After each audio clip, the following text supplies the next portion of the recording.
here our goal is going to be to discuss the mean value theorem. Now, to build up to the mean value theorem, let's first consider Rolle's theorem. So Rolle's theorem, let f be continuous on a closed bounded interval, let f be differentiable on the open interval. Both are a to b, but for differentiable we need just the open interval. If f of a equals f of b, then we have the conclusion of Rolle's theorem, which is not currently written. But let's draw a function that satisfies these three conditions: continuous, differentiable, and f of a equals f of b. Well, here's a, here's b. If f of a equals f of b, then the function hits the same height at those two values, whatever this height is. Well, let's draw a function that goes through them. Let's make it continuous, and let's make it differentiable, meaning, well, for continuous, meaning it doesn't jump all over the place. For differentiable, it's not going to have any points. Well, let's draw it like this. Well, that's wonderful. So here's a function. It satisfies these conditions. What can we conclude using this function? It satisfies the conditions: continuous, differentiable, meaning no points. F of a equals f of b, meaning at a and b it goes up the same height. What can we conclude? This is what we can conclude. We can conclude that there is some tangent line which is horizontal. Now, what does that mean in derivative language? Well, let's call that x value c. And let's say c exists, because with these assumptions, such a c will exist, where there's a horizontal tangent line at c. Now, what does that mean with derivatives? Well, then there is some c in the interval a to b. Remember, this symbol right here, it's like a kind of like an epsilon type letter, is read in, in in math. There's some c in a to b with a horizontal tangent line at c. And with derivative language, that means with f prime of c equal to 0. Now, you can imagine, so this is just one example function on which Rolle's theorem applies. You could have an upside down mound too, and you'd have such a c at the bottom of the mound. You could also have a function like this, like a sine type function, except shifted around. And let's say a is here, so a is up there, and let's say b is over here. Well, right there, f of a equals f of b, and you'll notice Rolle's theorem still applies here, continuous, differentiable. If f of a equals f of b, then there is some c. Now here, you have more than one c within the interval a to b. There, you actually have 4 points where the derivative is 0. But Rolle's theorem just says if it's continuous and differentiable and f of a equals f of b, then there is at least one c where f prime of c equals 0. This is an existence theorem. This theorem allows you to conclude something exists. In this case, we are concluding that there is a value where the derivative is 0 given these assumptions. Now, let's look a little more carefully at these assumptions. Now, if it's not continuous, I mean, you can imagine if you just broke this function up way up here, or not way up there. If it's not continuous, you could just take some of this function, move it down here, and get back to f of a equal f of b. So something like this. Here's, maybe I'll actually draw it.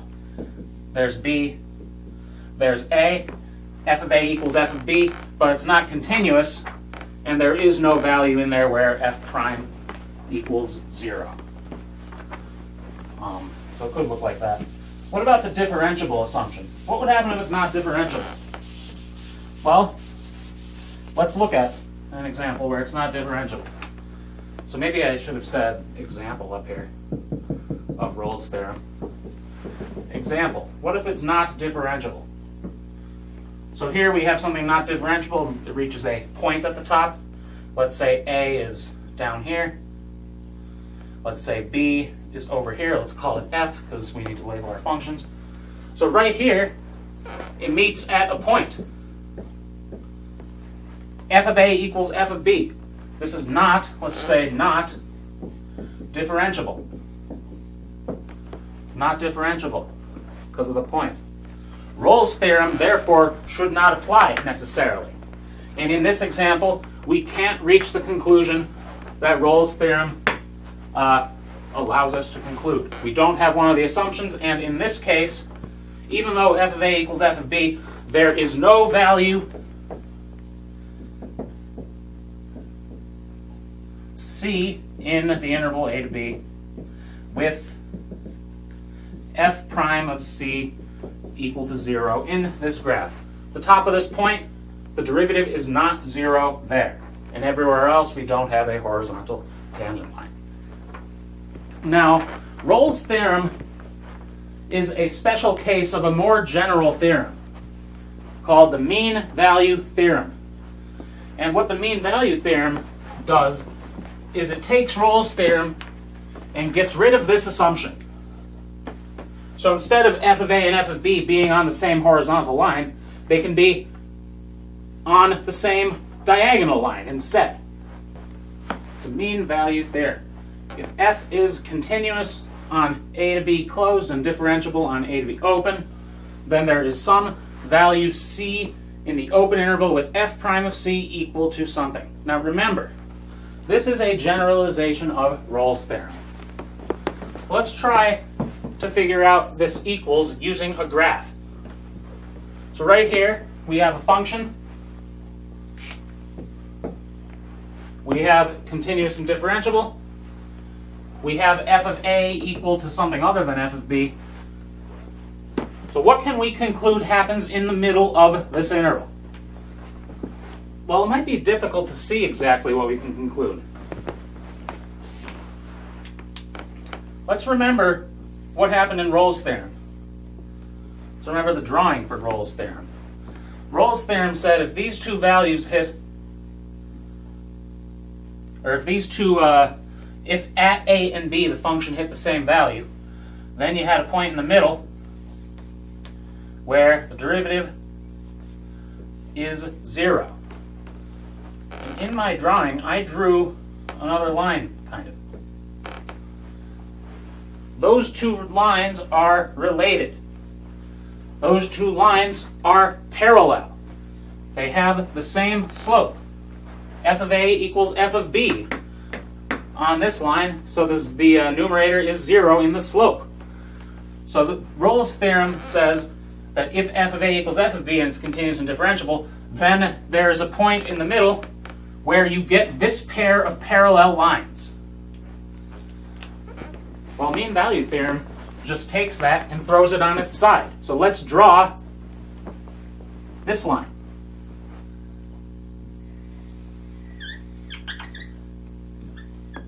Well, there's that line. And what does mean value theorem allow you to conclude?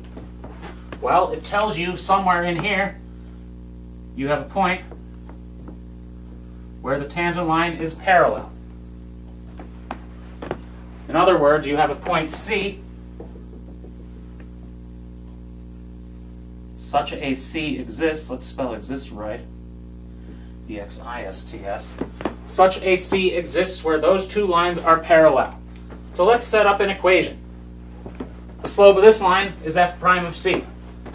In Rolle's theorem, it just turned out to be F prime of C equals 0. But here, the slope of this slanted line is not 0. The slope of this line is F prime of C. What's the slope of this line? Well, we have 2 points on the line. A, F of A, and B, F of B.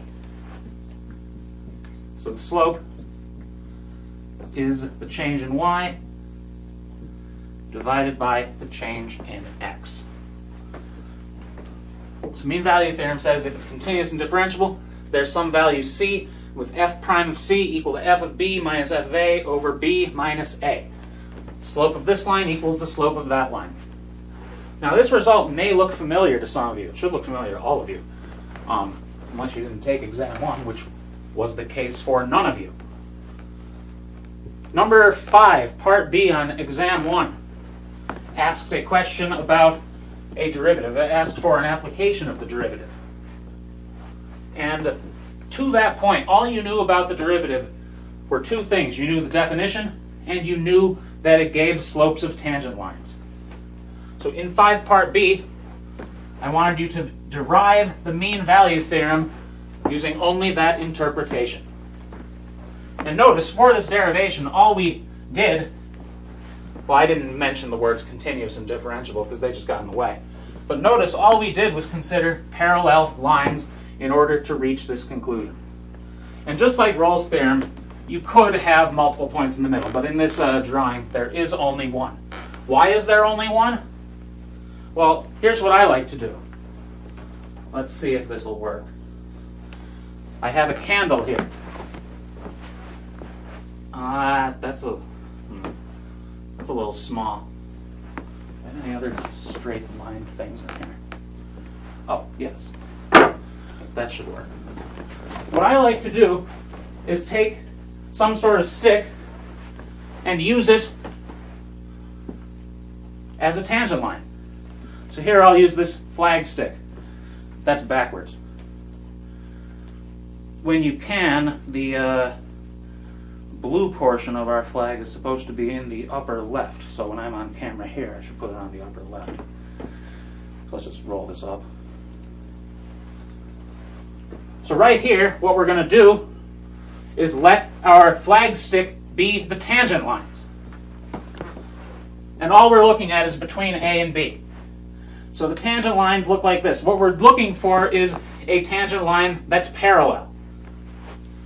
So let's just let this tangent line travel along this curve. Let's get me out of the way. So here's tangent lines. Traveling along the curve, tangent line, that's not parallel. Not parallel. Right there, that's parallel. So there's one point. And what if we keep going? Well, none of these are parallel, and as you get to B, you find that there are no other points where the flag stick is parallel. There's just this one. And the mean value theorem tells you a lot of information about the derivative. The visual I always have for mean value theorem is letting the tangent lines travel on a given curve. The mean value theorem allows you to conclude a lot of useful information about tangent lines as they travel along a curve. So we won't do any applications right now with mean value theorem.